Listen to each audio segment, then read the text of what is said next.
চিত্রনায়িকা শাবনূর ৯০ দশকের এক তারকা অভিনেত্রী, যার চলচ্চিত্র মানেই ছিল দর্শকদের মাঝে আলাদা উন্মাদনা।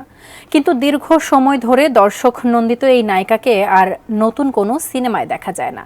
চলচ্চিত্র অঙ্গন ছেড়ে এক দশক ধরে তিনি স্থায়ীভাবে বসবাস করছেন অস্ট্রেলিয়ায়। এ সময় দেশে তার যাতায়াতও ছিল কম। তবে দিন কয়েক আগে দেশে এসেছেন ঢাকাই সিনেমার এক সময়ের জনপ্রিয় এই নায়িকা। কিন্তু কেন? তাহলে কি আবারও চলচ্চিত্রে ফিরছেন শাবনূর? বাকিটা সহকর্মী শাহাদাত রিফাতের রিপোর্টে। ১৯৯৩ সালে এহতেশামের চাঁদনি রাতে ছবি দিয়ে বাংলার রূপালী পর্দায় আবির্ভাব এক মায়াবী মুখের। নাম তার শাবনূর, পুরো নাম কাজী শারমিন নাহিদ নূপুর। প্রথম ছবি চাঁদনি রাতে শাবনূর তেমন সাড়া না ফেললেও তার রূপ ও গুণের টানে নির্মাতারা ছুটতে শুরু করেন তার পেছনে। সালমান শাহর সঙ্গে জুটি বেঁধে একের পর এক উপহার দেন ব্যবসা সফল সব সিনেমা।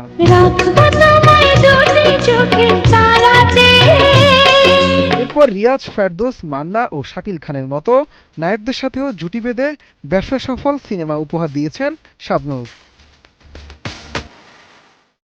কেরিয়ারের তুঙ্গে থাকা অবস্থায় হঠাৎই অভিনয় থেকে সরে যান শাবনূর। বিয়ে করে পাড়ি জমান অস্ট্রেলিয়ার সিডনিতে। দীর্ঘদিন ধরে সেখানেই পরিবার নিয়ে বসবাস করছেন। মাঝে মধ্যে দেশে এলেও খুব বেশি দিন থাকেন না।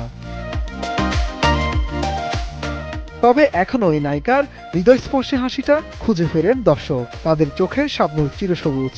তাই হাজারো সিনেমা প্রেমী আশায় বুক বেঁধে আছেন তার রাজকীয় প্রত্যাবর্তন দেখবেন বলে।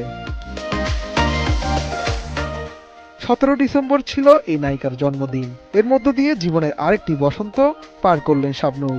পা দিলেন ৪৫-এ। তবে বিশেষ এই দিনটিতে অনেকটা গোপনে দেশে এসে ভক্তদের দিলেন সুখবর। সাবেক সহকর্মীদের সাথে জন্মদিন উদযাপন করে শাবনূর ঘোষণা দেন মাতাল হাওয়া সিনেমা দিয়ে তিনি আবারও ফিরছেন রূপালী ভুবনে। অভিনেতা মাহফুজ আহমেদের সঙ্গে জুটি বাঁধতে যাচ্ছেন তিনি। ছবিটি পরিচালনা করবেন চয়নিকা চৌধুরী। এই ছবির মাধ্যমে শাবনূর ভক্তদের দীর্ঘ ৮ বছরের অপেক্ষার অবসান ঘটবে। শাবনূর বলেন, মাতাল হাওয়া ছবির গল্পটা খুব ভালো লেগেছে। মনে মনে এমন একটি গল্প ও চরিত্রের খোঁজ করছিলাম। পরিচালক চয়নিকা চৌধুরী যেভাবে গল্পটা বলেছেন তা আমাকে মুগ্ধ করেছে।